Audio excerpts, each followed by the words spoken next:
Alrighty. We'll go ahead and get started. Email marketing. So, who's used Mailchimp before? Use this on. Okay, great. Well, we're going to go over some stuff that's for beginner and advanced, and how we can use Mailchimp most effectively to market businesses. So, unlike social media, people get to choose what they see in email. It's not immediately put in front of us. We have that inbox option.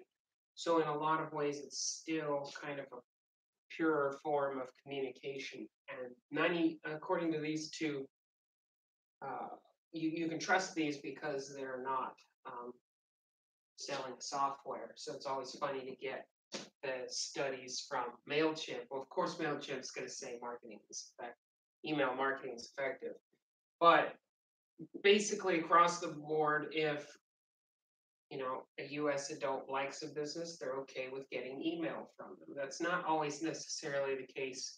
I like a business, so I want them to put ads on my Facebook. But a high percentage of adults have said, yeah, I'm totally fine with getting promotional emails from companies that they've already purchased things from.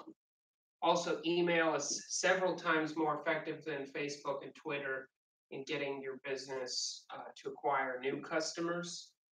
Facebook and Twitter are kind of better at you trying to get those who are kind of already interested or been using. So email is a great way to find new customers, and I can show an example of that in just a little bit here. And unlike social media, we don't have to worry about Facebook's rules or any other rules other than like literally spamming people. It's really up to you what you want to do with email. It's always important when creating email marketing campaigns to have a goal. And if you don't know where you want to go, you can never get there. So at least when we do email campaigns, we will try to identify these two, or identify and answer these two questions. Who do I want to market? So what's the audience? And what do I want to market? So what exactly do I want them to understand? And what kind of people do I want to reach? So I'm going to use a lot of examples from the Video Game Club because I've been doing a lot of that recently, and I have very recent results from it. So for the Video Game Club, I said I want to market to the remaining session availability and the fun our current students are having by reaching parents of ages 8 to 18 with disposable income and priority on education and activities outside of normal schooling. So within this goal, I have very set like the exact kinds of people that I'm looking for, and also what I'm trying to share with them. Remaining session availability and the fun our current students are having. So when creating email, it's always important to deliver value. So you can't just send emails about buy our stuff, that kind of thing. So the consensus is to provide 3 to 4 informational emails to every sales email, or you can have about 3/4 of your email be valuable information, with about 1/4 of it a sales pitch at the end. So if you look at studies and stuff, that's what they say. Either say 3 educational, valuable, and then a sales one, or 3/4 sales and or 3/4 informational and then 1/4 sales. Consistency is key. If you're going to create a marketing campaign, it's always best to remind them of you over and over. Now, this can vary between industries. I don't know about you, but I get an Amazon email at least twice a day. Mm-hmm. And then some, but for the most part, for local companies, it's maybe once or twice a month. With an AC now. It's a little warm in here. So the best practice is to try to have a schedule, whether it's once a month or once a week, whatever you want to do. For most local businesses who ask me, I tell people that about once a month is a manageable effort. It does take a lot to figure out what you're going to say and make sure that it is valuable for people. And it's also their prerogative to unsubscribe or stop listening. Okay, so building a list. Some people try to buy lists of emails, and believe me, I researched this road. There are no good lists to buy online. No matter what that salesperson calling you says, how great their list is, it is all garbage. I tried it a couple times just to see if there was anybody, and it just, you can't buy lists. It's not possible. They have to have some interest in your products and what you're doing. Otherwise, you're wasting time and energy.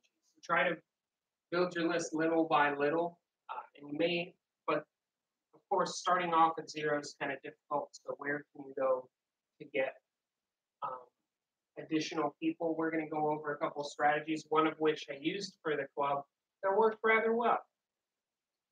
So we're going to be using Mailchimp because, in my professional opinion, it is a better software than the competitor Constant Contact. Though Constant Contact gets used by a lot of people, Mailchimp has far more reliable integrations with other software. It's just higher quality in a lot of ways, more mobile friendly. There's a lot of advantages to Mailchimp. So if you haven't signed up, Mailchimp is free up to 2,000 emails. So it's an easy thing to just play around with. So um, kind of a standard when you receive an email, you can sign up. Again, it's free-ish. So if you have under 2,000 subscribers or send less than 12,000 emails per month, you can use it for free. But as soon as you pay for the one, as soon as you hit 2,000, even if you go back under, you can no longer go back to free. So our distribution list updates each month, so I'll delete out the old one and then import a new one to stay up to that. Yeah, because once you go in, they do not let you go back to free. So you have to be careful with that. So to add lists, you can go into Mailchimp, and it's pretty simple. Up at the top it says lists, and then over the side it says create list. At least for what we do, I try to remember to think about who the people are that are going into the list, and always kind of putting in a good default from address and from name. Reminding also within Mailchimp, you're required to tell the people why they're on this list in case they ask. Either of you been hearing about GDPR? Okay, this is important if you're doing any kind of communication to European markets. They just passed a bunch of very strict laws, which include email. So if you're doing any kind of email to the European Union, any of the people over there, can't tell you for sure what all of it is, but apparently there can be some of it is enforceable here. So in the event that your business does anything overseas in Europe, you probably need to consult an IT professional on GDPR. In my situation, we have suppliers that are in Germany and Italy and a few others in Europe, but they are part of our organization. So if I was blasting something out to them that was internal communication, would it apply to that or just trying to reach customers? I think it's for commerce reasons, but again, I'm not fully read up. This just came out. It may be something good to just Google and figure out if it applies to you. From my understanding, it's more of an email marketing side as opposed to internal communication. But yeah, Mailchimp even has a warning up at the top that says we're getting a lot of hits about GDPR compliance. Just give us some time. I think it's has something to do also with secured emails and some other things. It's not a sim. If I was simple, I would tell you the answer. But unfortunately, it was apparently some large thing they passed over there that's made everything hell for email marketing and other types of marketing. So um, I'll look it up too, and if I find anything, I just haven't had time to really do a whole lot of research on it. Mostly because we don't email anybody in Europe, so it's not been a huge priority. But I wanted because I knew some of the companies here too overseas wanted to at least give you a heads up. But if I find anything else out, I'll let you know. And also within the list, you can also tell Mailchimp to alert you via email when someone signs up or anything like that. So you can add individuals to your list by clicking the little person icon in the list, and it basically makes it drop down and you put it in. Or you can add a list. Once you click the create list, it'll ask you if you want to import. Importing emails is fairly simple in Mailchimp. You can upload a CSV, or you can just copy and paste it in. If you have just a couple hundred, the copy and paste is a lot easier. You can literally copy an Excel spreadsheet and just paste it in and assign what rows are what, and it's done fairly quickly. But anyways, what do you do if you have no list whatsoever? So there's a couple strategies that you can do. This is what I did for the video game club. I have 1,900 something connections on LinkedIn. So if you go to, and we went over this in the LinkedIn class, if you go to My Network, and then you click Your Connections, and then off to the left, there's a Manage Synced and Imported Contacts. You basically select connections, and you can request an archive. About 15 minutes later, it'll send you a list, which is also kind of a nice list to just like review who all you're connected with. And you will receive their primary email address within that list. Now, mine was close to 2,000, so I removed a bunch of people who already knew what we were doing with the club and got it down to about 1,800 and put it in there. And sure. Um,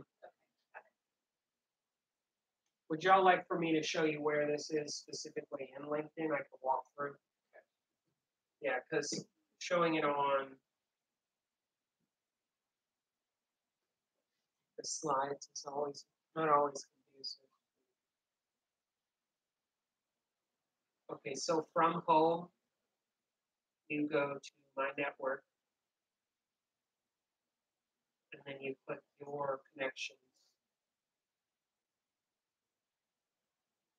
And then over here it says Manage Sync and Imported Contacts. And that's where you can click Export Contacts.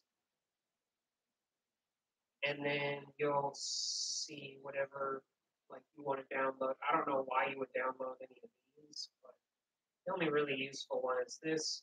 The Request Archive. It'll send you an email.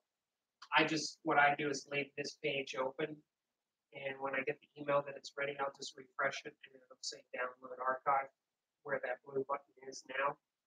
So that's how you download all your LinkedIn connections. Make sense?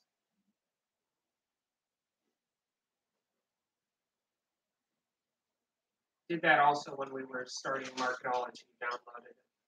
That also got a couple dozen people to our open house as well. So, and funny enough,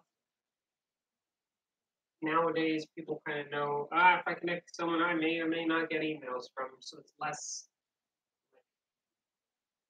intrusive as people used to think that it was. I think everybody's basically accepted if I'm online, people will probably get a hold of my email. And if you give them something they might be interested in, they're normally okay about it. Because I sent this out, and I think by the end, the email blast that I sent out will get 3 new club members. So people responded. and even opened it. And I'll show that campaign here in a little bit. Another thing that people don't really think about, like we go to doctors' offices, dentists, some of them have legal issues they can or can't do.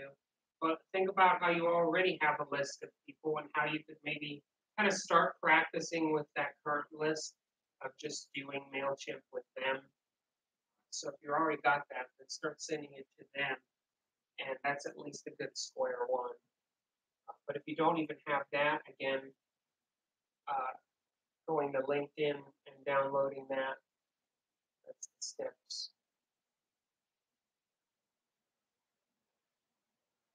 Another way is to create sign-up forms.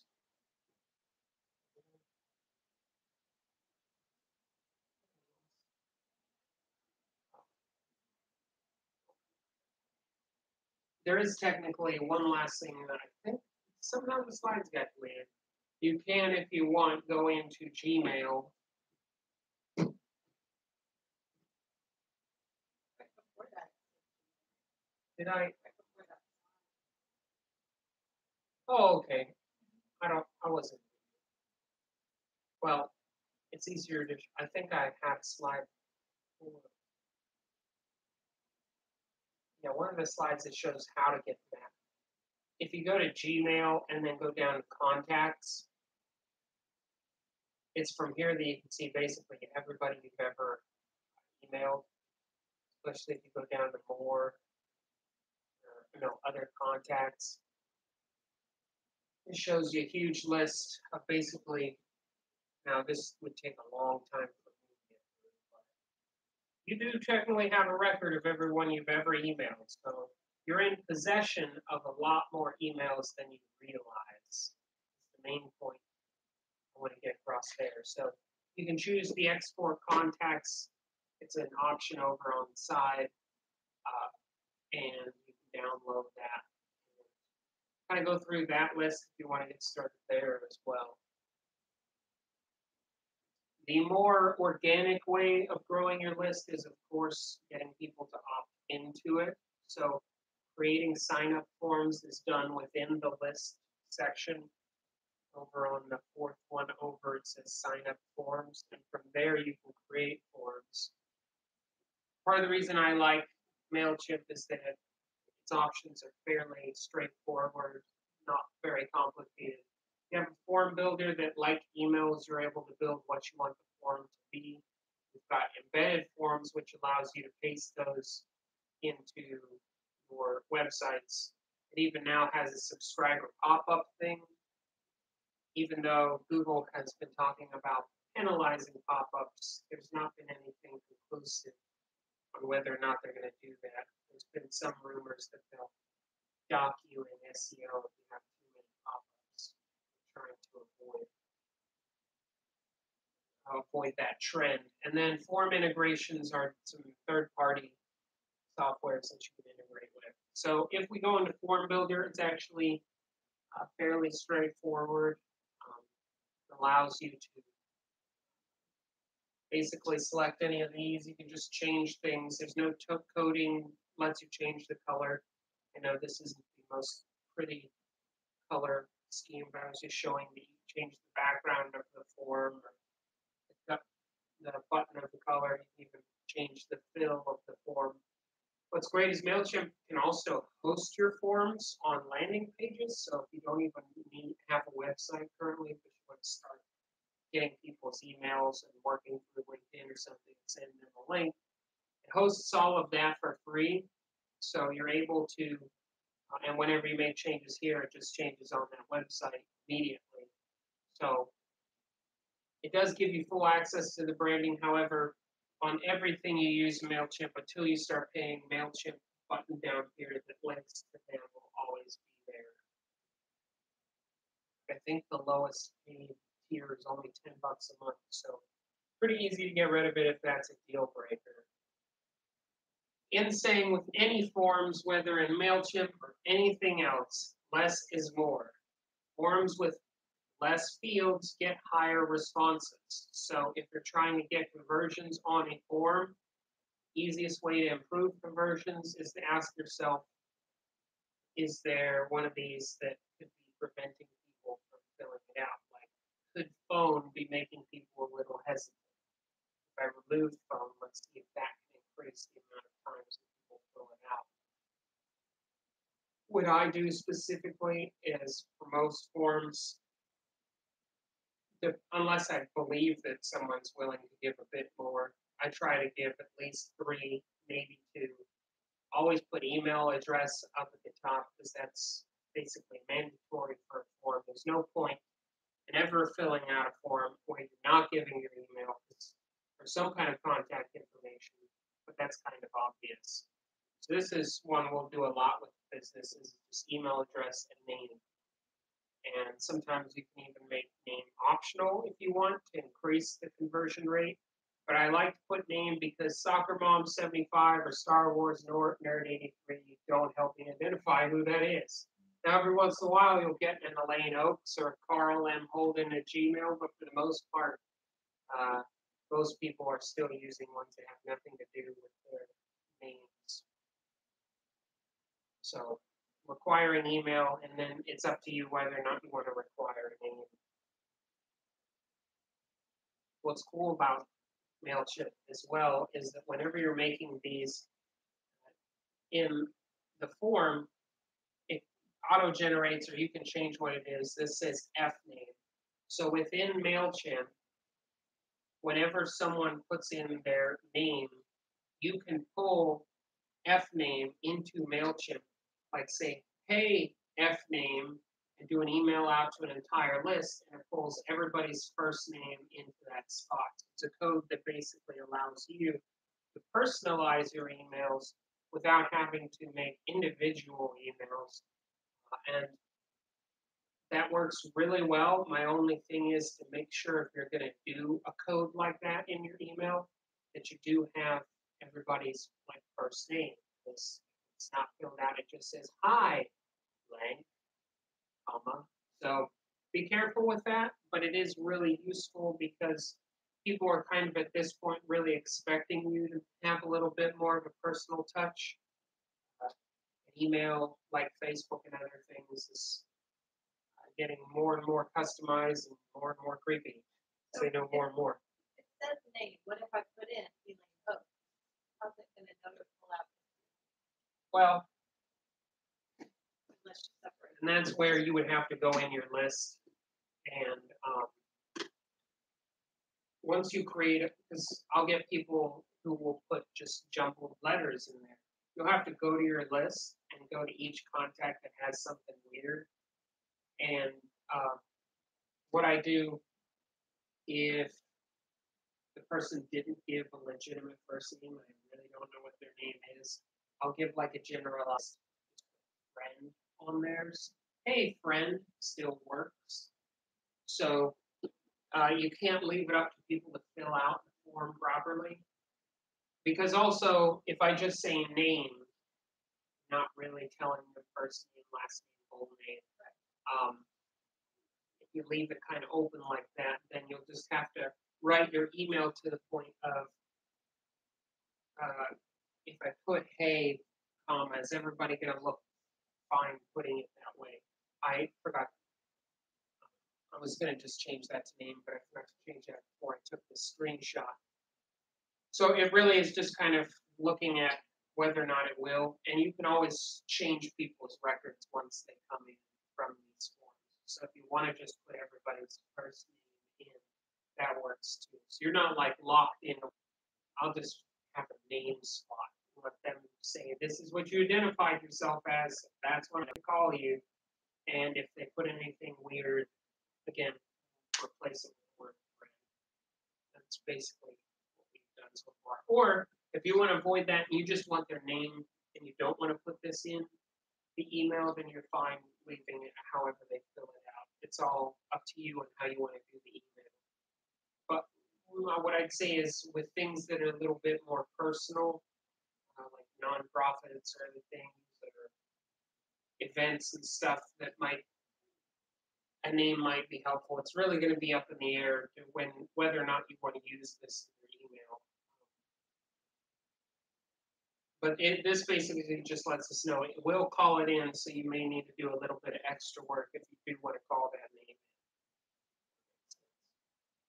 But it works for other things too. So anything that they fill out, um, you could technically, if you had a form that said company, you could even put, hey, first name, I see that you work for company name. And you could really, if you made a form that had multiple things, you could pull in multiple pieces of information to create that kind of sales funnel if you wanted to. And also, whether it's a form or anything, in lists you can create. So like if you did a LinkedIn one, they've not filled it out, but you get the 5 rows, and one of the rows is company. When you create that company line, you can pull all of those from that list as well. So it isn't just sign up forms that these tags work for. Not leave that blank. Okay. So form builder, once you're done, it does give you a URL where this is hosted. Come on in. It does give you so you can literally just put that in and someone can go in. It's just a blank page with the form on it and your title. So you don't even technically need a website for that. It also lets, this is something many people are not aware of, the form builder also lets you edit any of your other emails that Mailchimp automatically sends out. So you can, like their unsubscribe one, you can change what it says there. Sorry to see you go, or whatever. So Mailchimp will let you edit any of the emails that are forms or any of those things that you're sending out. So if you don't want to, if you don't quite have a website yet, or it's hard to get stuff on there, it is easy to just host your form on Mailchimp. We're talking about Mailchimp. If you go into the embedded forms section, which is the second one down, it's pretty easy to just basically they tell you take this and stick it anywhere on your website. And that's another thing I like about Mailchimp. Very rarely have any issues on embedding their forms, their CSS and all that stuff to run the form always look fairly nice. I very rarely have a website run into issues. They work quite hard on making sure that their styling does not mess up with other website styling. So I just really like that. So you just copy this and paste it into your website. If you're on WordPress, you would just go into the text section and just drop it in. There are also pop-up forms that allow you to put a picture up at the top and just grab an email. Again, use those at your own discretion. Google's still trying to decide whether or not they hate pop-up forms. And then last of all, with the forms, there are integrations. On Mailchimp side, you can sign into Squarespace and connect to your account, or to Wufo. But within other websites and stuff, there are thousands of more integrations where you log into that and then sign into your Mailchimp. But these are, you've logged into here and you sign into those accounts. So that's one thing that I really like, is almost any kind of Facebook, Eventbrite, all of them have Mailchimp integrations.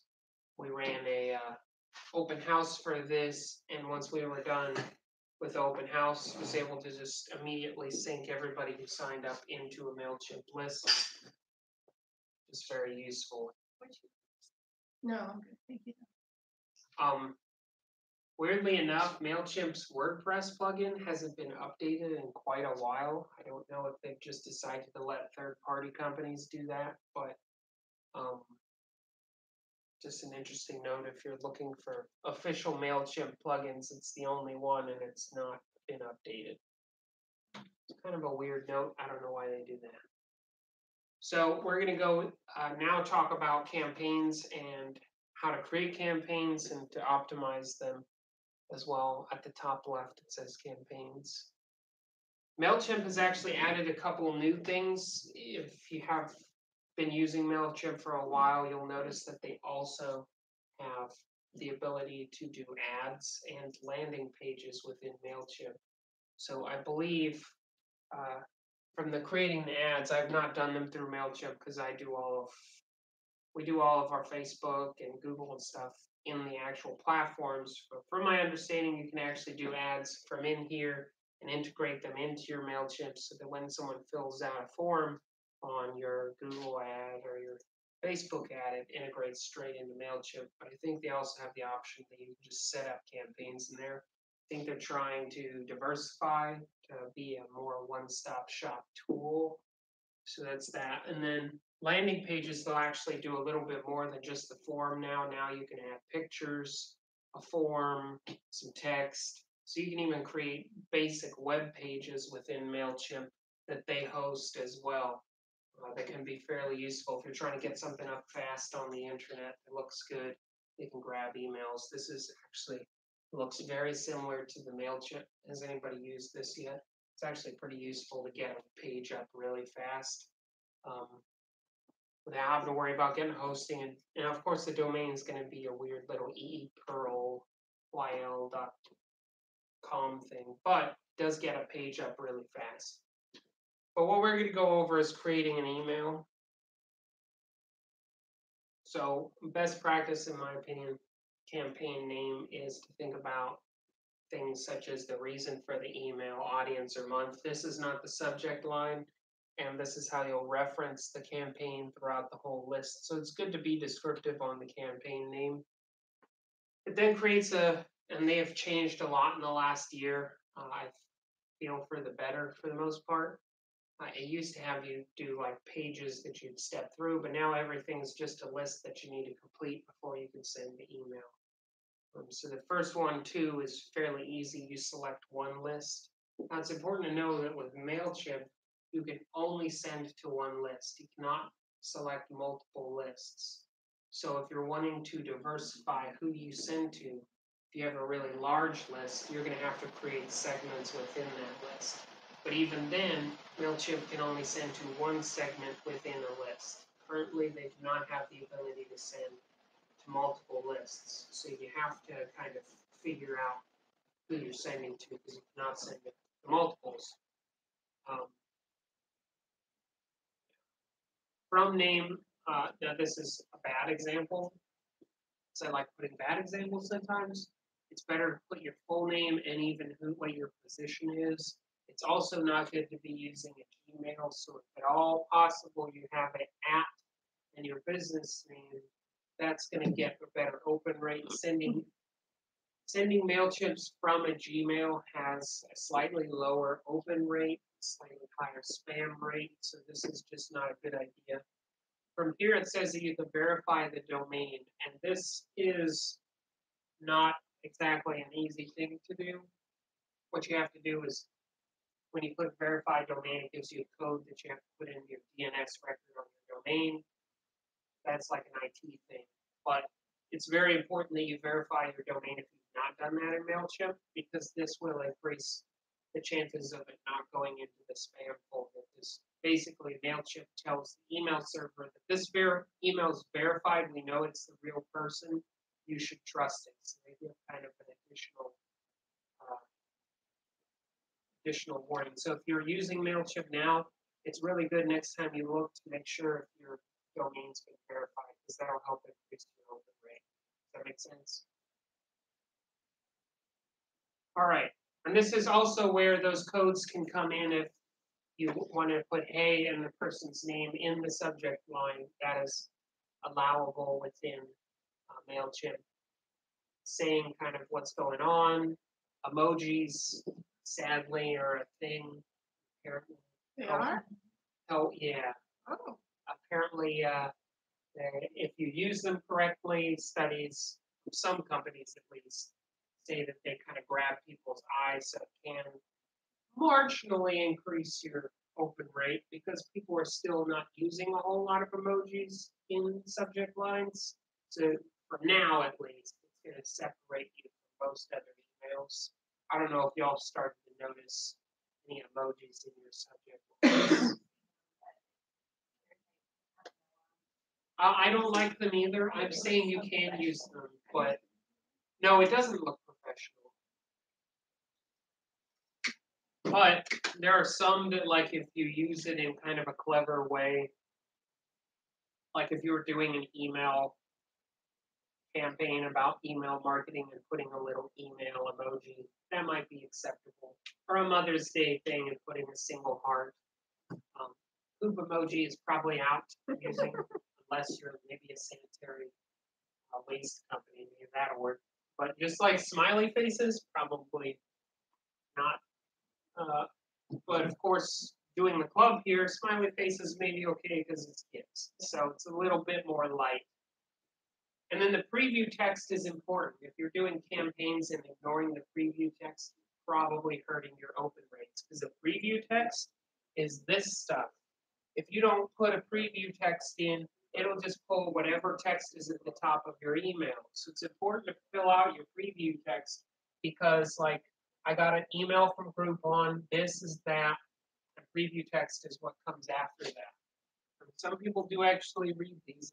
They say about 20 or 30% of people at least glance over here to see what the email is about before they actually click it. And if yours has the name of your company, phone number, and we believe that the best way, and this has nothing to do with the email because it's auto-generated, this is a way to avoid that.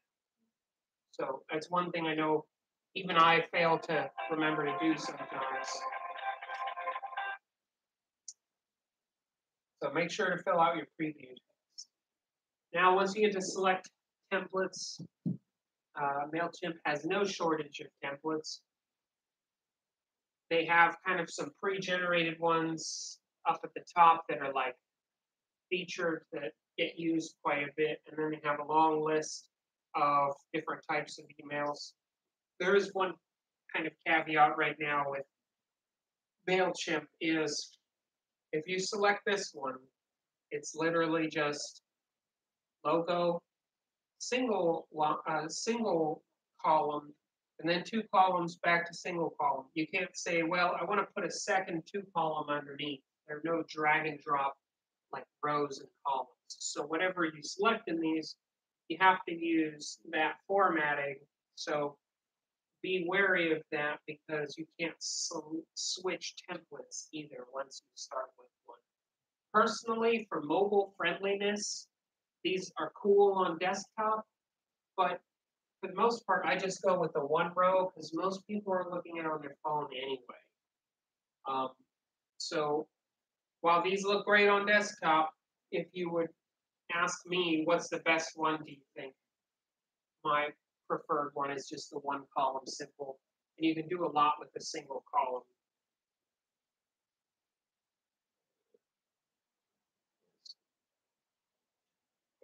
They also have some featured ones that kind of come with some photo backgrounds that also look nice if you're going for a much more artistic look.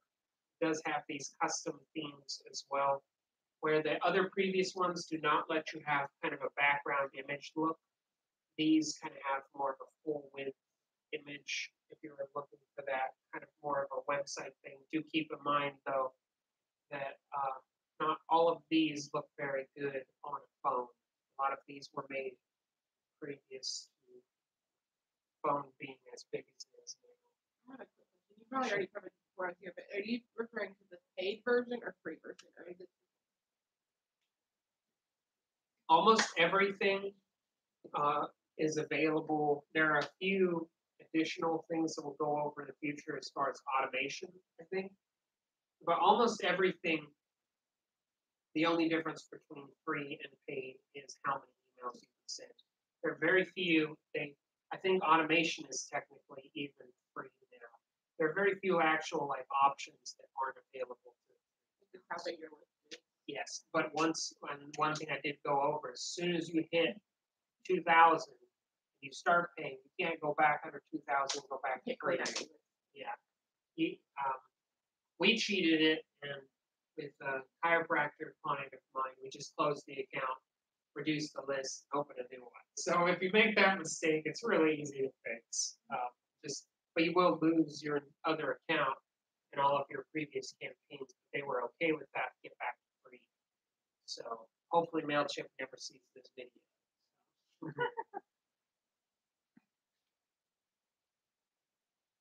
Okay.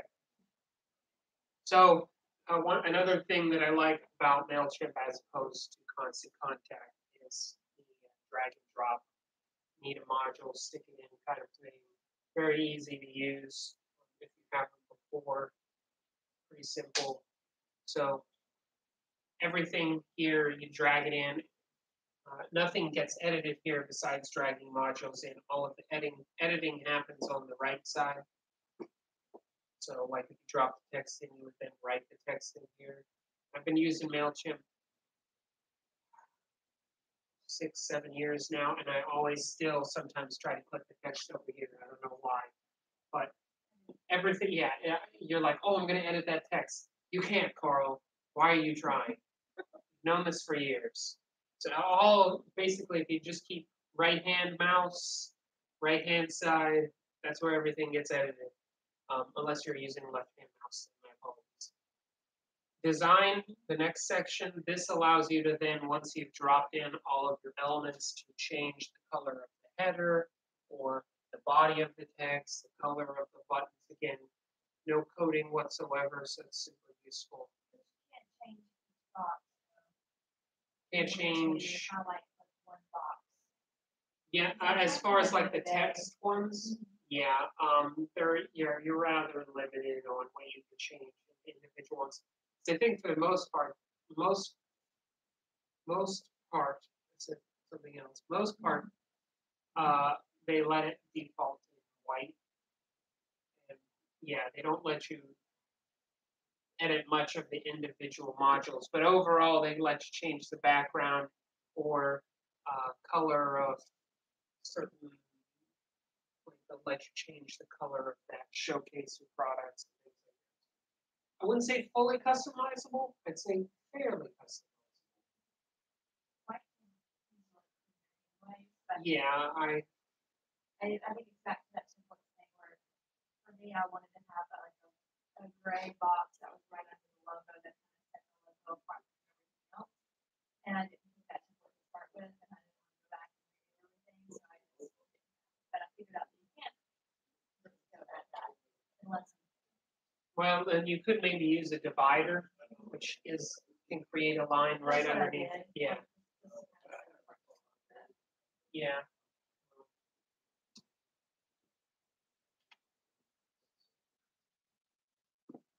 I mean, yeah, you kind of have to play with it, and it does take some getting used to, but it's not too bad. And yeah, I would say super colorful backgrounds, use at your own discretion. But it does let you do it in the event that you want to brand it according to what you do. This is one. Back on the other one, it said you can send test emails to Oh, collaborators. Where do yeah. you do that? That's actually within comments. So if you're working on it with a team, when there's an option up the top that says send test email. Anybody who gets that, there's actually a comment box that they can reply what they think, and it saves all of those comments into here. So if you're working on a large team and you want to send out to everybody and have them comment on it, I believe they can reply right through their email, and the comments all land in here, so you can see what people think about it before you go and send it out. So how would you send the test email out? Is that in a later screen? I may have failed to.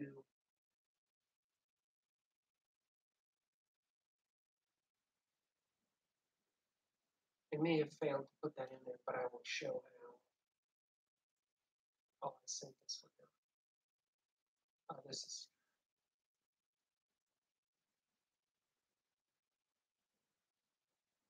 So sending. So you go up at the top here, it says preview and test. You click send test email, and you fill out all the people that you would want to send this test email to. I do that with a couple clients. I'll send it to them and they'll comment. I can go back in a day later and see what the comments are. It's pretty useful. You can also include just like a little bit of what this email is or what kind of thoughts or reactions that you would want from them. Especially for a larger team or you got several people who need to approve something, this is a great mechanism to get those comments.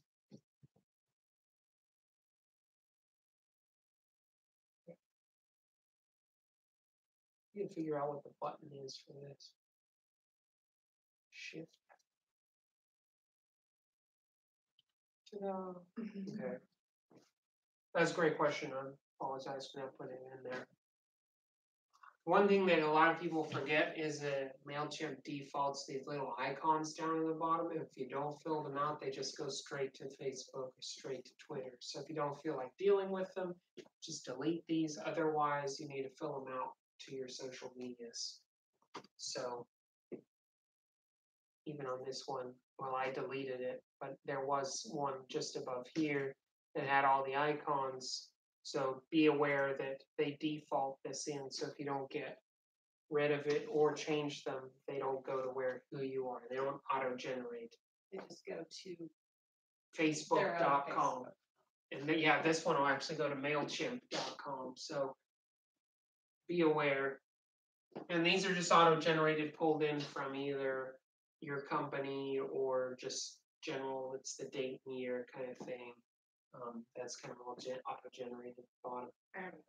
Sure. The mail, sorry, I know I was late, I'm sorry. But I didn't have, I had to get it done and I was like, I don't have a good time, so. The mailing address situation, is there any, you have to have that on there. Like, see how it says our mailing addresses? And it always includes that, doesn't it, or has it changed? I think it defaults it, but Can you edit it now? you can edit it.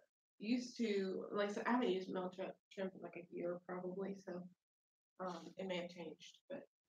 To where that they made you forced you to use it? Yeah, well, so I used it for my personal blog, and I don't have an address that's like a business, so I don't really want all of my subscribers knowing my home address, you know. Don't think it puts up a warning anymore. Let me check. I mean, I could get a PO box, but you know, I don't really want to pay for that Yeah. either. So I was just you curious. entered in your I ended, mailing address somewhere. you had to, yeah, and so. Let's see. But like I said, it's been a while since I used it. Oh.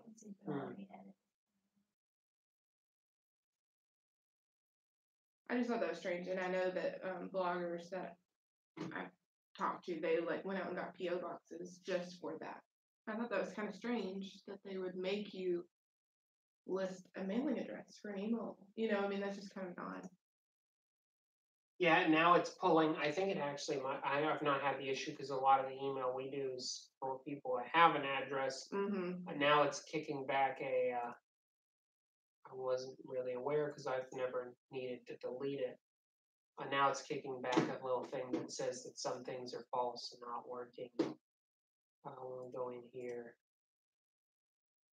That was not there before, so I think it's upset that I deleted the address thing. So yeah, Okay, so you do have to have something. What I would do that you could kind of cheat the system is just put a dummy address, 123 Nowhere Street. Yeah. Okay. You know, See if put- that works. I just see mean, if I that just was curious works. if you had run into that. Like I said, you're right. Most people probably have a physical address. Mhm. Or could you even type in, contact me for my mailing address? Yeah, I would try to finagle the system. Okay. And see if there's a cheat to get around it. It Yeah. probably is going to make you fill it out. Because I didn't make it. I don't make enough money to make it worth like paying for a PO box. So, Yeah, there's I don't want to do that. there's probably a workaround. Okay. I'm sure there's I'll have way to try it out. Like I said, I haven't used it in a while. I need to.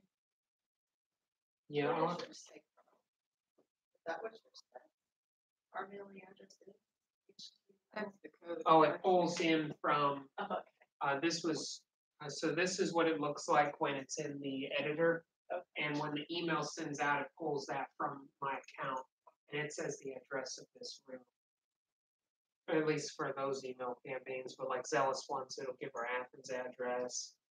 Chiropractor, it gives their Huntsville address. So it again, it's just another kind of code that pulls. And the rewards thing, I think, is this pulls in a little Mailchimp. Just if y'all are aware, technically Mailchimp will even someone clicks that Mailchimp and signs up, your account gets credits or something apparently if people sign up for Mailchimp. But I've never heard anyone getting credits from the little button at the bottom.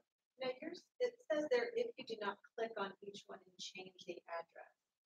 So you can click on the Facebook and put your Yes. Facebook address in there. Yes, that's, Okay. let me find one that, You can even, if like you don't have an Instagram, you can delete out Instagram, but leave Facebook. Got it. And you can add in, I had misunderstood that before. I thought it I just apologize. went to the general one. let me see if I can drop it back in here. Once you delete it though, I don't think, Because you had deleted it completely. yeah, so this looks fairly similar to the one that's at the bottom, and you just go in and change Okay. the addresses.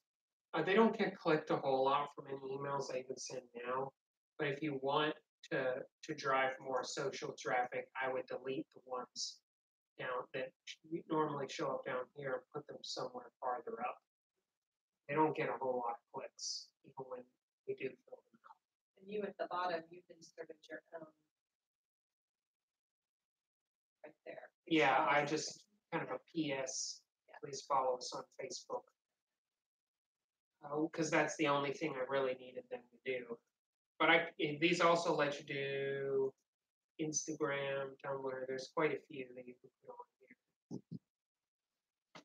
They all have their own icons. And these are a little nicer because they come with the actual colored icon. It maybe catches a little bit more attention, while the ones in the footer are just white outlined icons. So again, if you want to actually get people to click these, put them farther up.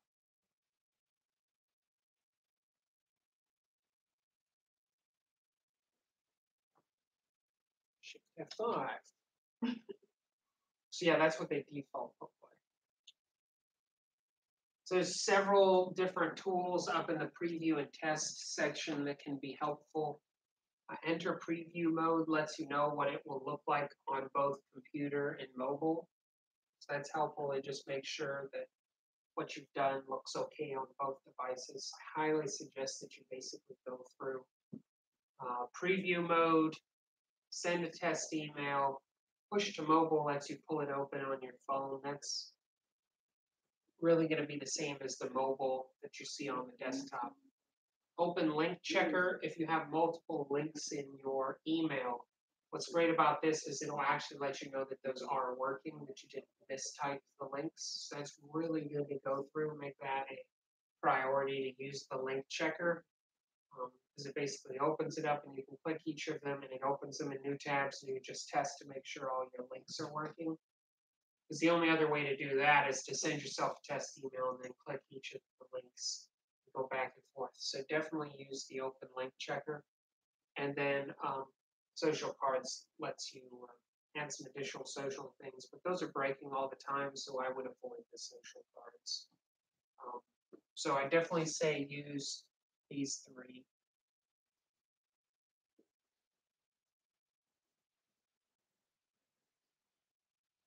All right, so once your campaign is ready to send, and what's cool about Mailchimp is that if you've not filled something out that's necessary, this will never show up. So there's really no way to send an email that's not technically had everything at least filled out once. It even won't let you send if you get your template and it has the dummy lorem ipsum text in it. It won't even let you send if you accidentally left one of those blank. Left the dummy text. So it'll always give you reminders. I really like that about Mailchimp.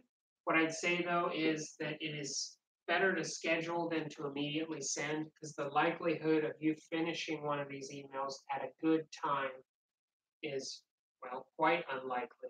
So I've been to several conferences, listened to several podcasts and thing, the main consensus now is that Monday and Friday are terrible days. Don't ever send emails on Monday and Friday. Tuesday of the mid 3 days is the best day. Wednesday, Thursday follow afterwards for the best open rate. People are still in work mode. You're going to be sending it during the day. And Saturday for more leisure, non-work related events, products, shopping, anything like that. Saturday is a good day for that. But if you're doing anything business related, my suggestion is Tuesday through Thursday. So if you forget to send it on Tuesday, you can send it later that week. Just don't send it on Friday. So you can schedule it. For most campaigns that we do with Zealous, I send it out early in the morning, just as they're getting to work, 8 or 9 o'clock, so that it's the top of their inbox. So it jumps on top of the pile that they have to check for that morning. Because for the most part, you're going to get 90% of your opens within the first 24 hours. After that, it's just kind of trickle. Very rarely will you get a whole bunch coming in after that. So if you go into the reporting section, we'll see this is dated now. If you go into the reports up the top here,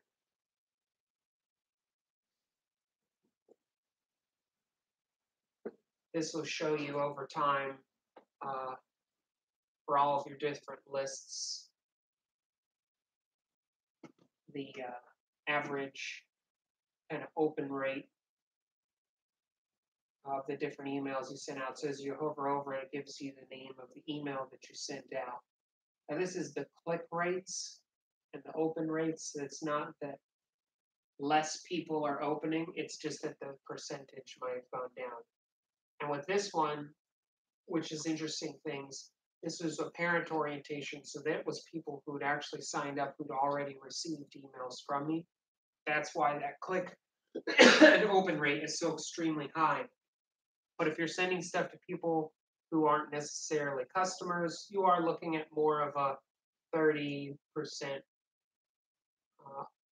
You're looking at, this was one I sent to people who don't know really what we're doing. An open rate of 30% is great. A click rate of maybe 5% is stellar. It does sound kind of depressing, but that's just part of email marketing. But as you can see, once you start to get people to regularly get stuff from you, especially smaller, more concerted lists, email marketing can also be very useful for smaller niche audiences as well. From here, you can see all of the different reports of let's see. So this is the one I downloaded from LinkedIn, 1,800 contacts. Some of you may have gotten these, I don't know. Download it from LinkedIn. We'll review the report for this one. Just kind of check it out.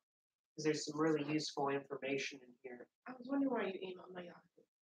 I was like, how did you get that email address? Yeah, that's your Yahoo from Yeah. your LinkedIn. Yeah. I was like, how did you get that email address? It's usually, so that makes sense. I tried to remove everybody who kind of already knew what was going on, but I probably skipped a few because there was 1,900 of them. So here it lets you know the open rate and the click rate. If you're not aware, you can even click the percentage, and it gives you a list of the people who actually open.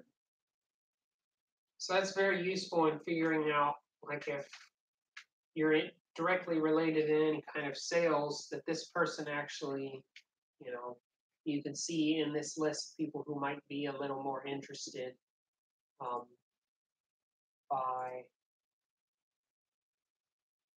Rashad Biggers. She called me. Shamika called me. She opened it 26 times. I don't know why she opened it so many times, but That's how many times they. yeah. The same email? I'll be honest. I think with Mailchimp somehow it gets triggered more than it should. I would say she probably opened it 5 or 6 times, but sometimes it multiplies. Wonder That if does they seem- leave it open if something like refreshes like every so often. I maybe? think there's some kind of mechanism that inflates the numbers for some reason. But I know for a fact she opened it more than once, and several times. So it's interesting to say, okay, well, Shamika, you know, she opened it, she called me. I could technically go through each of these and say, well, maybe I should individually reach out to this person or do some research on LinkedIn on what they do, send them a message via LinkedIn. This lets you kind of create a sales funnel that you can say, these people are most interested, are very interested. But those who are even more interested, we'll go back, would be the list of people who actually clicked. So these people were actually engaged enough to, oops. I believe it gives you the, it's not, clicked. 38 of the people, they used to give you the, okay, yeah, you click those. And this will show you all of the people who actually clicked the links. So these people I know went to the website.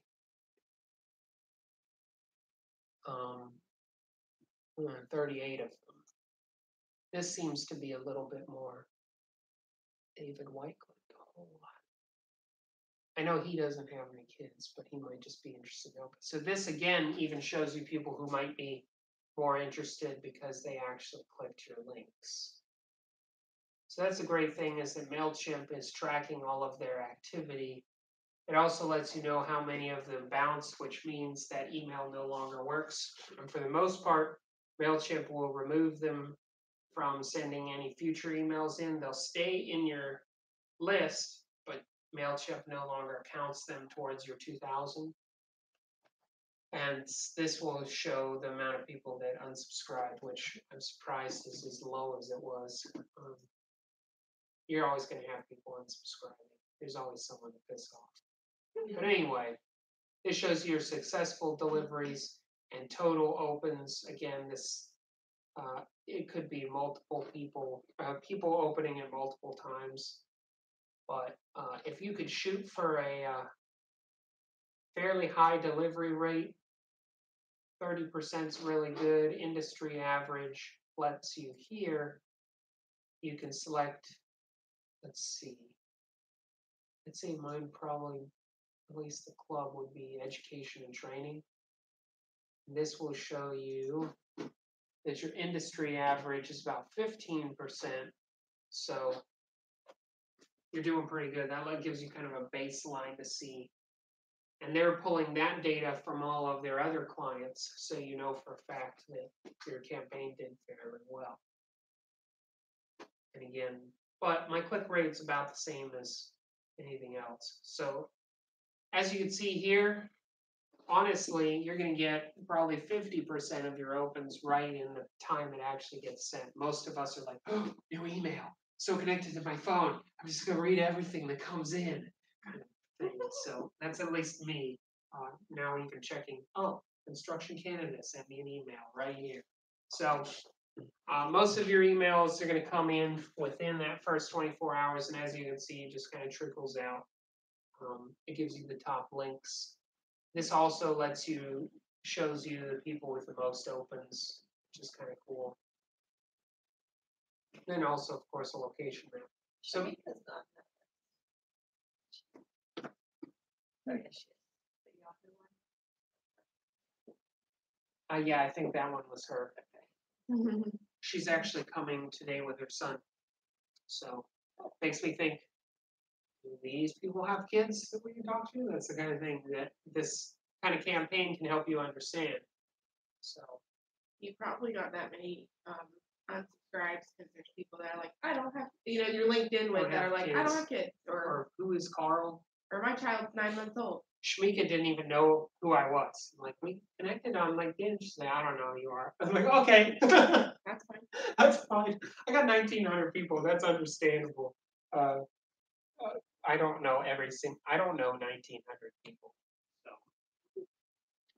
So again, it gives you reporting, it gives you some really useful information. Definitely, what's helpful about this tracking then is if you want to just send an email out to people that really seem to be reacting to your emails, kind of like deal or something, some kind of event, or you can even create segments of your current list that say, send this email to people who have opened at least one of the last 5 emails, or send this email to someone who's opened all of the last 5.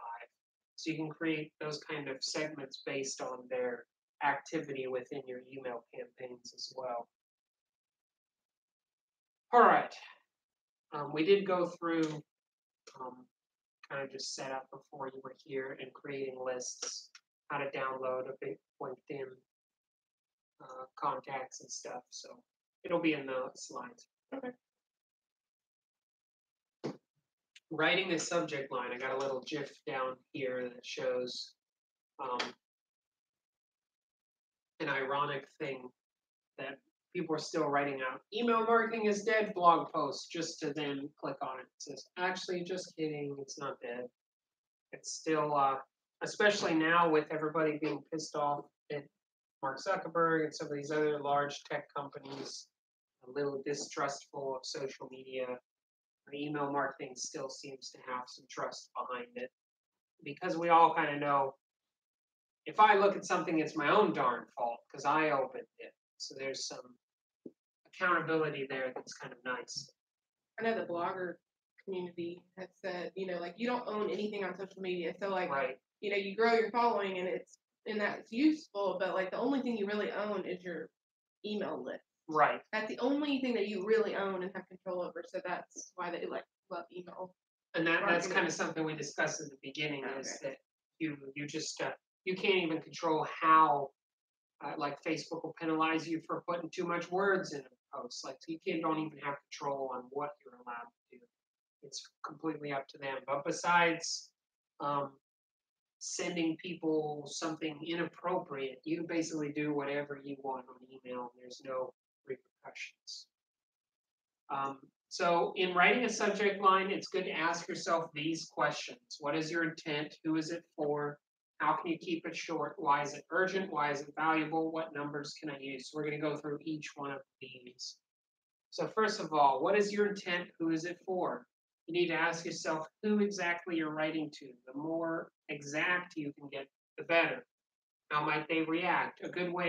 One way I do it is I will send myself, I'll just write an email to myself, write it, walk away for 5 minutes, not think about it, come back and look at the subject line in my inbox and think, if I were this person, would I open this email? So even just kind of testing it on yourself, trying to think like that person, can be a very helpful activity. And email marketing is very much something that I would say, don't do all of it all in one sitting. Do it, then come back and look at it. Like with writing anything, you often don't notice stuff the first time that you do it, so I'd highly suggest kind of a break from it. So know your audience, do research. Again, send yourself an email and see what you think about it. This email subject line is pretty short. It says commute up to 40% less with lift line. So they use some key words that kind of you immediately identify. Commute is a word that is for the average American going to a job. It's the kind of people that are having to go to work. But this is obviously for a kind of a larger city, because none of us commute day to day back and forth to work in someone else's vehicle. This is probably an email for people in New York, which still blows my mind that a 40-year-old adult can live and not have a driver's license. And I was in New York City talking to a guy, and he said, I've never owned a driver's license. And I'm like, what do you do for identification? He said, well, I've got my birth certificate or whatever, and these other things. I'm like, that's so weird. But this company knew exactly who they were sending to. This is probably sent to a large city. They knew that they could save people money. So it's somebody who's like middle income, can afford it. They knew who their audience was. And it gives them, the zinger is that, it gives them a break on a work day that they can save some money. So it's very specific. This is another one, I get a lot of these from Twitter. Twitter can kind of tell, especially with campaigns that have like a business address and business related stuff. It will send them emails that say kind of more of the business related stuff for Twitter, knowing that, it says that person's Twitter handle and those kind of things. So they're very direct. How can you keep it short? This is really valuable information. This is from 200 million emails in Mailchimp's database.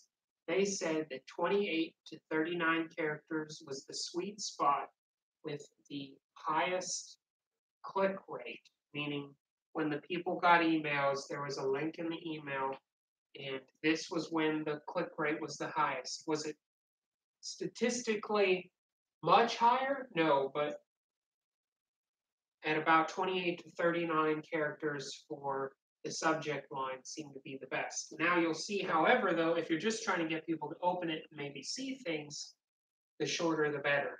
Weirdly, 4 to 15. I mean, what can you do with that? Hello? What do you say with 15 characters? But this did have the highest, and then weirdly it dipped a little bit, and then just kind of goes down on average. So open rate will decrease as you make your headline shorter. On average, that's not always the case. You have to be careful with averages in general because they are what they are, an average. But it's good data to know. Why is it urgent? So you get a lot of these, they still work, people think about it, they still work on me. I'm like, why did I click on that? Oh yeah, they told me there was only a day left on it. 24 hours left, get 3 months for blank, exclamation mark, urgency. So Skillshare, Udemy, if you've ever bought an online course, accept the fact that they will email you the rest of your life. Because I have unsubscribed from Skillshare multiple times and still am getting stuff. It's true when you unsubscribe for something, they sell those lists. Because No they're one will valid admit emails. that, but you're probably onto something. Yeah, where do you think those lists come from that you can buy online? Yeah, there's probably somewhere in the terms and agreement that say that you don't fully unsubscribe. I'm sure if you read the full 50 pages, there's someone in there that you said that you give them the ability to sell it. I always tried to unsubscribe to something once, and it was like you had to mail a letter. What? Yeah, is this illegal to do that? I remember being so livid. Um, Still calling it their emails. From my understanding, the recent email laws, the ICANN and all that stuff, you're supposed to be able to unsubscribe online. I thought that was done away with, so that's kind of odd. I would be livid too. You need to come to our address in Iowa. But and nobody's gonna unsubscribe. read a letter that I send you and get dumped in the trash before it ever. And again, if you unsubscribe, you're confirming that email address so that they can still have this 25 other. I've had Yeah. people Now they have my like million address. reply to the email and say like, take me off this list, like very aggressive. Okay, but you could have just clicked the unsubscribe. Maybe it's because they didn't want to. If someone keeps sending me, I take great joy in marking them spam every time they send it because I hope one day this will decrease their open rates. So so from now on, if you get any other emails from those people, just click spam and it's your little justice. So, and what's even funnier, like if I start getting ads from that person or something, I'll click them because I know they're paying for it. So. I'm buying a house right now, and with my husband, we just got a ton of emails from all of these people offering mortgages and the whole thing, and they don't have an unsubscribe button, so I was just After buying my house for about 3 months straight, I had a letter a day. and yeah, I'm getting this too. It's pretty bad. I don't know why they think that's going to work. And what's worse is that your mortgage, you have to be careful because your mortgage and getting that kind of stuff and buying a house is public. And there are even some people that will send in a letter with the name of your mortgage company on it. You have to be very careful that it's not actually them. There's some really shady stuff happening now. Where I had to call up my old mortgage company and say, "Is this from you?" And they're like, "No, we didn't send you a letter." I said, "But it's got your name on it." It's really shady, so be careful. Those phrases psychologically, it works on people. The 1-day sale, 24 hours left, especially if you're in the e-commerce business or an event that's coming up. Urgent language makes it people feel as though, well, let me go ahead and open this to see what it's about, because if I open it 24 hours from now, it's invalid. Why is it valuable? Basically, consistently providing value in your emails, telling people something interesting, and don't send an email unless you have something important to say. So never get in the, well, I'm just going to send my most recent blog post, and just try to even make sure that that has something in it that really catches people's attention. It's valuable to them. And this way, if they believe that they're going to see something that's worth it to them, it almost trains them to just go ahead and open your emails. I've got a couple people that I subscribe to. They've done just a great job. And when they send me an email, there's almost always something interesting in it. And I'll just click it, even when they sometimes don't do as great a job. It just kind of trains people like we get trained psychologically through social media.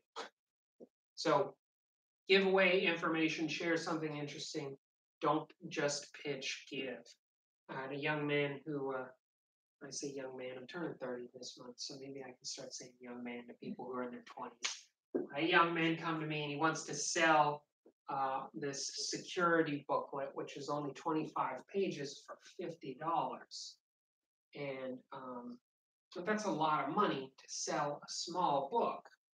And he said, well, the idea is that once they buy the book, they'll also want to use me for my consulting. And I told him, just give them the book.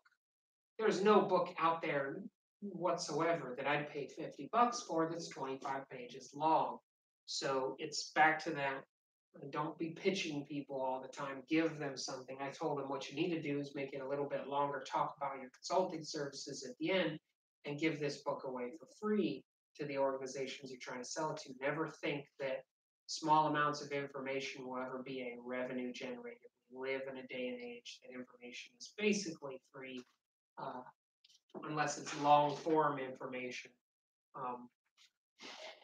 By the way, I did write a book based on the Google Analytics one, and I got to number 6 on Amazon for web analytics one day.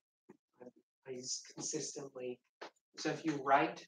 Wait, is this that one book? What book? You've only written one book? I've written Okay, 3, okay. 3 books, two that are marketing based. The one that I've shown you, this one that was based on the analytics class, and then a children's book, Harry the Parrot. I just had an idea to write a kid's book and publish it on Amazon, which is kind of fun. All right, what numbers can you use? I'm going to give you 5 reasons to use numbers. Can you believe that 4 of these take no time to do? 3 of them are common, 2 are obvious. This is one sentence. You all paid attention, and none of that was helpful. Because what it's doing is I like to call the number allure. Small numbers grab people's attention because we think that they're consumable and easy to understand. That's why all the blog posts say 5 easy steps to blank. It is a psychological trick that get us as adults specifically. We like small numbers because we immediately think it's consumable.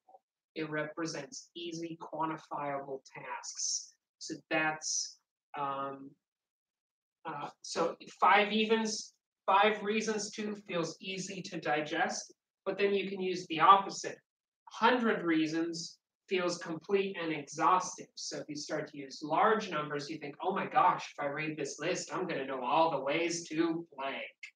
So numbers are a really great way because they actually activate a completely separate part of our brain than verbal language does. So you're reaching people in a way they normally wouldn't by using numbers. That's a very interesting little factoid there. Whoa, I did not plan on that transition. Whoa! Okay. Subject line formulas. These are also really useful if sometimes you have a hard time doing a subject line. These get used a lot. Formula 1, number, adjective, noun, keyword, reward. A lot of marketing companies highly suggest using formulas because these are fairly proven. They've got data behind them that they work. 6 simple formulas to write a catchy headline in 2 minutes. Bam. You immediately know I'm going to read 6 things and I'm going to be able to write an email headline in 2 minutes. Add a number, the adjective simple, formula is the noun, keyword, write a catchy headline, reward in 2 minutes. You can really use this for things outside of marketing, but of course, people who talk about marketing then just write stuff about marketing, but you can apply this to anything. How to is very popular if you're trying to give out valuable information. How to write a catchy headline for any blog post. Or how to become a professional in marketing and get 10K customer. So obviously these are over the top and very marketing-ish. They make me gag a little, but they're useful. Definition, guide to action, keyword, reward. This is really good if you're trying to get somebody to pay attention to a book or PDF that you have within your organization, kind of a solution to a problem that they're having. And these will all be in the slides. Another one, kind of a positive one, fast way or strongest. Those are words that are helpful. And then the opposite is more of a negative word like stop worrying, avoid making. So you can also kind of use the avoidance principle in a sense to get people to pay attention as well. And then just a simple call to action, keyword, reward. Try these 6 steps to write a good headline quickly. So especially if you're sending emails out to people for trying to get them to read your information, these formulas are helpful. I've somehow accidentally put in transitions for the last of these. These are great words that just, if you feel like your email is getting a little bland, looking up lists like these of great adjectives for email subject headlines. Seriously, shocking, simple, required, gorgeous, incredible. Really gets the blood pumping. And then the nouns, of course, marks, mistakes, resources, secrets, statistics. These are all words that have proven to be helpful in email marketing. Guide definitions, so if you've got some kind of PDF or something that you're wanting to have people do step-by-step, fun and user-friendly, short, simple, beginners. All of these are super helpful. Oh, juicy. That's always funny. Transitions. And these are great call to action words that get people to actually do something. Positive words, always best, biggest, easiest. And negative words, avoid, by no means, no way, worse, never, exclamation mark. So those are good to look over when you're writing an email. Whenever I'm writing an email, I'll try to maybe look at a couple lists of things and try to spruce things up. Creating great email content. Here's just a couple additional pointers. You'll see, you type this into Google, you'll often see ADA in there: attention, interest, desire, action. And many people say this is kind of the steps you have to take people through psychologically when you're creating an email. You grab their attention, you generate their interest by showing a reward. Then you got the meat of the email that's driving them through actually reading, from going from just needing something to wanting it. And then at the end, the action to lead the reader to make an action. It's just kind of overall steps: attention, interest, desire, action. So A, attention. GIFs, if you're not using them in email, there's a lot out there. They do grab people's attention. I'm seeing them more and more. You can't put video directly into emails. This is the closest we'll ever get to email, a video in email. So anything visual grabs people's attention. You can put like an embedded YouTube, it just wouldn't play until they push play. Is that what you're saying? No, like, unless On yours, HubSpot, I can. Maybe it's a HubSpot thing. well, when it clicks it, it should be taking people outside of it to the YouTube. Okay. You can't play Get video within the inside browser. an email. Oh, okay. Yeah. Oh, okay. So now it'll auto generate a picture for you inside that email, but you But can't it'll play it in the Oh, email. okay. Yeah. At least for now, unless they change email as it is. So as far as getting something actually animated, the GIF is worth 1,000 Figos. That's what a millennial would say. These are also some bigger companies that kind of shown things by just using visuals. It grabs people's attention also by rewards. Get a free medium beverage for your birthday. Birthday. I did just now realize there's 2 D's in that, but I get it now. Dunkin' Donuts. By the way, when I lived in Pennsylvania, there were no Krispy Kremes. There were only Dunkin' Donuts. And now there's just as many Dunkin' Donuts here as there are Krispy Kreme. There's only like 1 in Huntsville, which is sad because it is better. Dunkin' Donuts. Dunkin' Donuts are dry. The D stands for dry donuts. Oh, I like the fruit. I like the cake better. Well, the cake is good, but their donuts just feel Well, the dry. cake style. Whatever. Yeah. Anyways, could have a whole slide about that.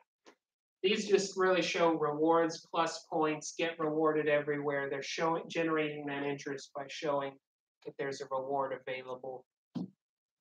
D, move the reader from wanting to needing. A lot of e-commerce is very useful at this. They'll give like a little bit of what they're doing.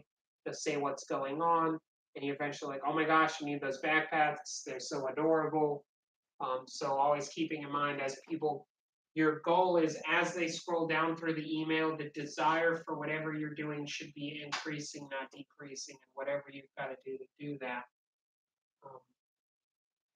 So your email should be getting more interest, stay as interesting or more interesting as you scroll down, with a good like headline image at the top. And then A at the end, lead the reader to make an action. Shop now, take our survey, save the date for our event. It's pushing someone to make a decision from the email that they've gotten. All right, last of all, just want to go over a couple email automation. Would everybody like to take a break for 5 minutes? Or I can keep going. All right, I think my voice will last for another couple slides.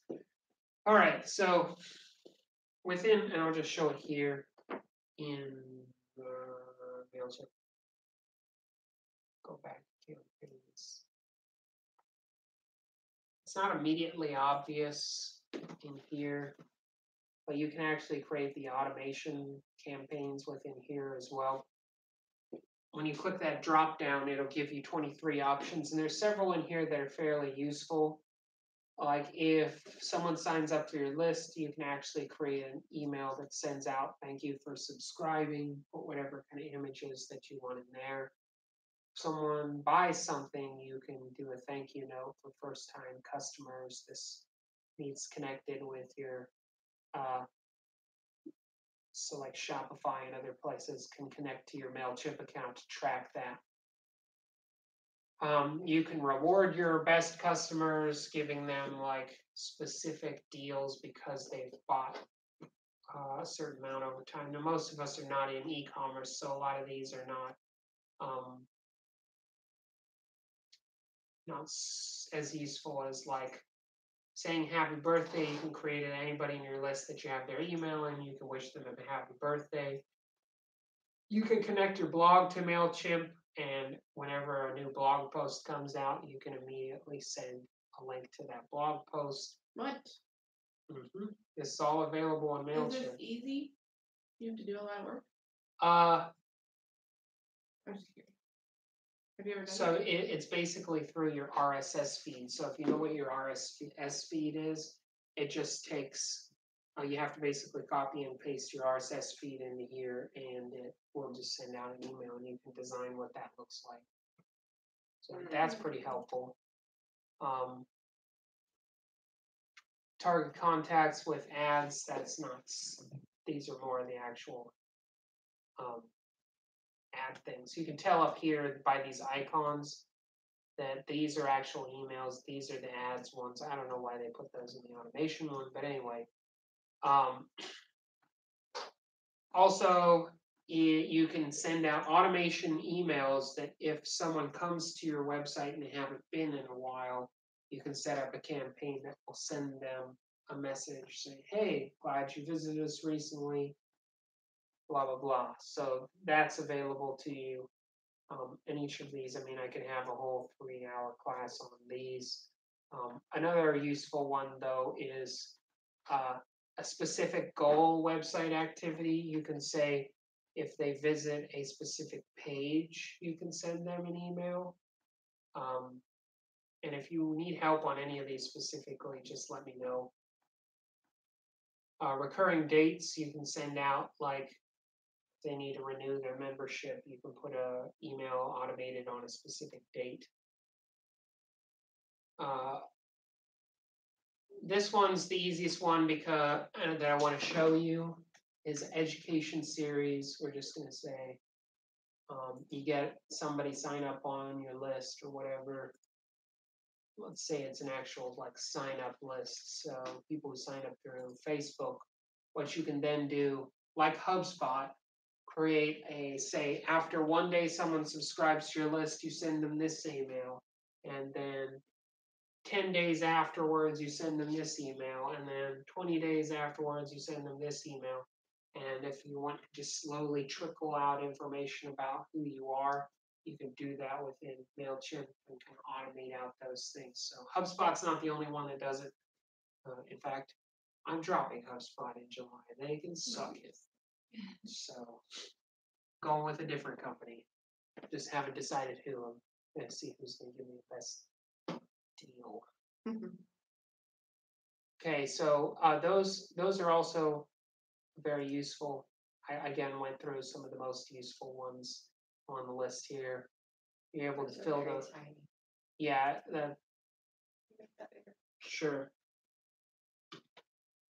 Like the education series one is probably the easiest for almost anybody. If you, I think it'll even auto enroll people if you like drop them in.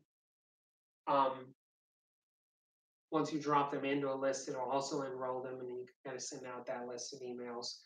You, even on a free account, you have no limit on the amount of automation campaigns that I'm aware of. So you can use all these tools even on a free account. That wasn't the case about 6 months ago. They just opened automation to free accounts. Because I guess they decided, well, if people get the automated working and they hit 2,000, hopefully they'll just start paying us.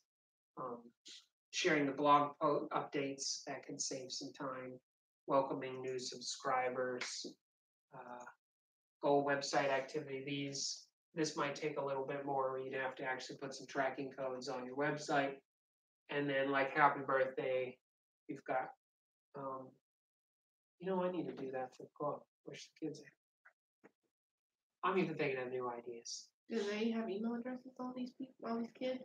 No, I just email their parents. But I can send it to their parents to say, wish him or her a happy birthday. You know what's really cool? Tuesday of this week, we had 4 girls and 3 boys in here, which was really cool to see that many actually learning coding, because right now the gaming industry is highly male-centric. It definitely needs more. So that's really cool to be part of that. But anyway, again, you do all of these. I would suggest if you're going to do an automation campaign, put yourself in it and kind of get the emails, make sure it all looks good. Have someone else test it for you to see that it is working well and not landing in any kind of spam filters. Okay, marketing psychology, there's a couple other things that we can use to help improve our email campaign. Scarcity, if something seems rare, the chances of us wanting it increases. Social bias, it's the sheep mentality. Oh, look, they're doing it, I'm going to do it too, which we unfortunately fall prey to more than we'd like to admit. Availability is ease of access or ownership, making it easy to understand that you can get this, and then reward having a benefit of such a thing. So Charlie Munger, who you've probably never heard of, who's basically close to 50-50 partners with Warren Buffett. I guess his name is just not as easy to remember. I don't know. I just another old rich white guy, but he kind of coined the term Lollapalooza tendency, which is basically a collection of all of these. If you can use these cognitive biases all at once, that it's very hard for someone to resist the urge to at least pay attention. So likability bias is one as well. So if someone appears, if someone is well dressed, if we have similarities with them, if they compliment us both in giving us compliments and also the compliment in that I have a strength, but I have this weakness, and this person's strength is my weakness, that complementary crossover as well. So that helps. If you can increase your likability to people, you're able to have better marketing campaigns as well. So email marketing. That was a lot of email marketing is not near as much as other things. So basically I was just going to open it up and kind of discuss any thoughts on previous use of Mailchimp or ideas or thoughts.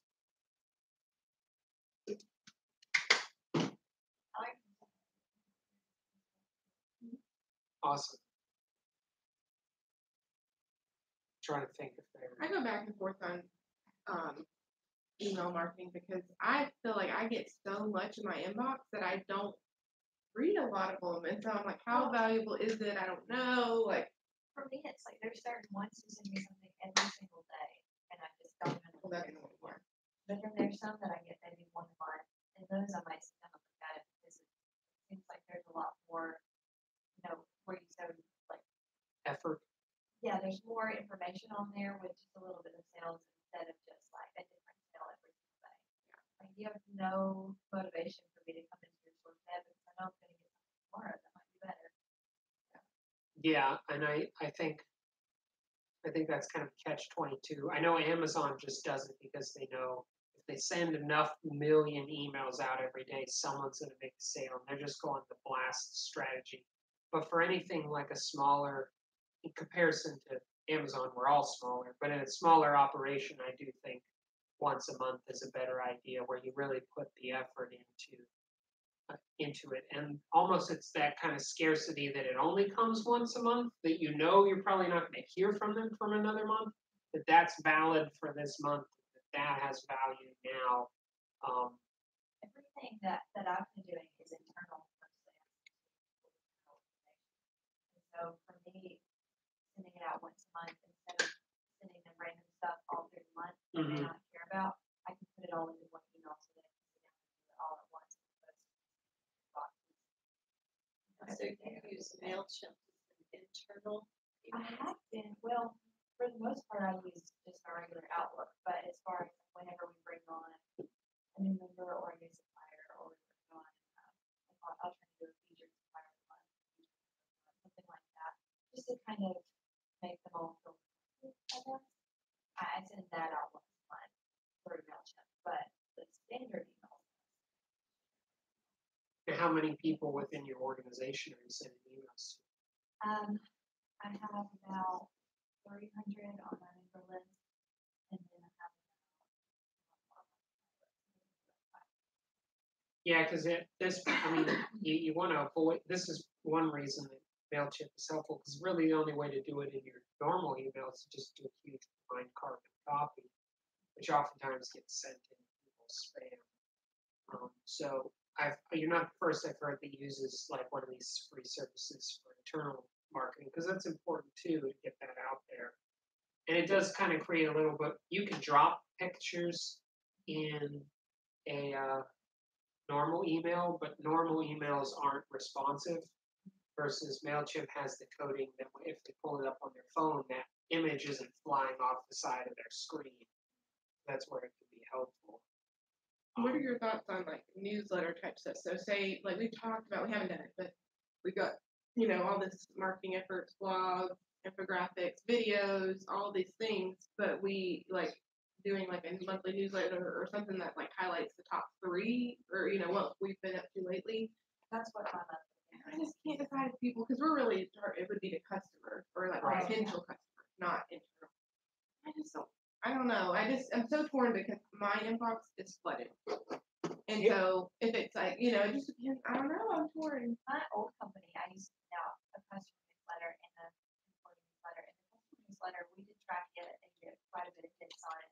Yeah. It just depends on if you're sending relevant information to them or if you're just, Yeah. and it's also, don't spam them, don't do too much of it. Yeah. That's what we were like. We could do like once a month and just pick our top 3 from that month or something. Like, and if we don't have anything worth sharing, we won't. Like, unfortunately, Yeah. if you get the Madison's Yeah. Chamber stuff, some of Between their Huntsville this, and Madison. seriously, I am not going to read all of that. There's just, and there's some that are even longer than that. What I'd say is 3 might even be a whole lot. I would say like 2. Have it more consumable, like top 2 things, depending on how much information that you're getting, and then just let it link out, give a brief information. Because some of these people email me almost their entirety of their blog posts. I'm not going to read your blog post in the email. Yeah. You can give me the link, but don't give me the whole blog post. I'm not gonna read it. It's also a good idea to do that to see who's actually reading it as opposed to if you don't get the entire blog post on the email, then there's no link to click out to it Right. and you can't track who actually was interested on it. Mm-hmm. No, that's a good point too. I'm curious what that button does then, the like blog content update, like how much it shows on. Yeah, I've into it now. I'm curious. Again, they just really started doing the automation thing within the last 6 months to a year. So I don't have any current clients who are on the automatic blog thing because I'm always trying to get them to do blogs in general, but that's its own fight. Yeah, I'm pretty sure you just put in your RSS feed, and I think I've seen a couple online. It puts like the title and I Like a think snippet or something. yeah, I don't know that it can even pull in an image. I think it's mostly just like text based what they have. So Yeah. was that designed with Mailchimp? I believe, well, it's either Mailchimp or Constant Contact. Yeah, they do Constant Contact. And they're I get theirs all the time too. It's like multiple times a day. Yeah, they have- maybe it's between Madison and Huntsville. I feel like I get theirs all I'm not even on Huntsville's mailing list currently. the time. I'm not on either, so. And I've had discussions with them. The poor chamber's in this kind of like, got all these members, we gotta be telling people about it. And so they're kind of in this catch-22. How do we send out all of this information to people? Right, and people pay to be featured on these emails, I'm sure. Right. And so they don't, you have to, When I've bought a couple emails for like Marketology and for the club thing, and open rate varies. I mean, sometimes it works, sometimes we've gotten something and didn't get a single click from it. And it just depends. But also, they don't send just on Tuesday. I would prefer them to send our emails on Tuesday. They'll send all days of the week. So, Yeah. They're in their own kind of predicament. But I'm trying to think if there's anything else. Basically covered everything. And why do you like Mailchimp better than Constant Contact? I just like their user interface. Constant Contact I've had to use for a couple clients, and I just always felt like I was constantly searching for things. Just user interface was better. Overall, just usability. I prefer Mailchimp. Now, some people say they don't like Mailchimp and they like Constant Contact. So, kind of like with religion, you find what works with you. But I like Mailchimp, and I've used both of them. And Constant Contact was not as good about being mobile friendly. Maybe they've gotten better, but I've had I always had to deal with inconsistencies on theirs where Mailchimp's. So if you're creating a campaign, do you usually create from scratch, or do you like? Because when I was doing it, I would like duplicate, and then Yeah, so you can save templates of stuff that you've done before. I would make a duplicate the email, and then I would just edit the content. Yeah, Yeah. you can do that. You can save a previous email and just literally pull in a copy of it into the page and say, I just want to pull in this campaign's email into here, and then I'll change it. So that's another thing. The other thing with Constant Contact is that they make you pay not according to how many subscribers you have, but according to how many emails you send, I believe. So their pay scale is different. You almost always end up paying faster on Constant Contact than you do on Mailchimp, just according to their pricing, unless they've changed that. And they're a little more expensive. Do you ever do like list cleanup type things like on these? One thing that we were doing with like the chiropractor is that if someone didn't open any of the last 5 emails, just delete them. Because they're sitting on thousands of people. Yeah. And then we delete out the people that won't open anything, drop in some new ones, and just kind of keep moving the list through and keep the account free. And that we're doing another round of that. They've got like 4,000 emails. We deleted their old account because we accidentally let it go above. And so that's kind of what we've done. But I mean, paying for it's not bad. But also, as you tier up, they'll even like really kind of fight with you to go back down, even if your lists decrease. So That's how HubSpot is too. yeah. That's at least why I would recommend Mailchimp. It's fairly easy. Also, Mailchimp has a lot more YouTube tutorials on stuff. It's just easier to find information. Their knowledge base, blog posts on how to do stuff just get updated more. I just like them overall more. And they also have, if you're doing, I think Constant Contact started to do it, but they do have some e-commerce tracking capabilities as well through several different sites like Shopify, where you can tell if people made orders and things. And they're based in Georgia, so I'm pretty sure they're from Southeast, so that's kind of cool. I used to really like Miami, but it's expensive. What is it? Miami, it's like $89. I think it goes up based Oh on yeah, I've heard of how them. much you have. They're very customizable and drag and drop, and you can actually click into the thing and start typing on. But for me, I can't beat Mailchimp for what I have. Because it's free for what I need it for. Mm-hmm. Yeah, by no means am I saying Mailchimp is the best one out there, but cost versus what you get, I mean, it's probably your best deal if you're not going to be sending out highly customizable emails and large lists where you're wanting to track even more data. There are like HubSpot and stuff. Their email system's okay, but they can track a whole lot more than Mailchimp. Well, and we don't buy it for the email. You know, it's like we use it for a lot of things. So that's just one of them. Yeah. Any other questions? Thoughts?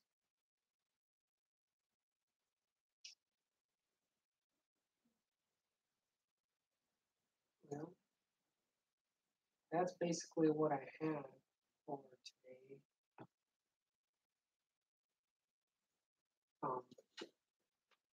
The video will get up, and I'll put the slides up as well for everybody.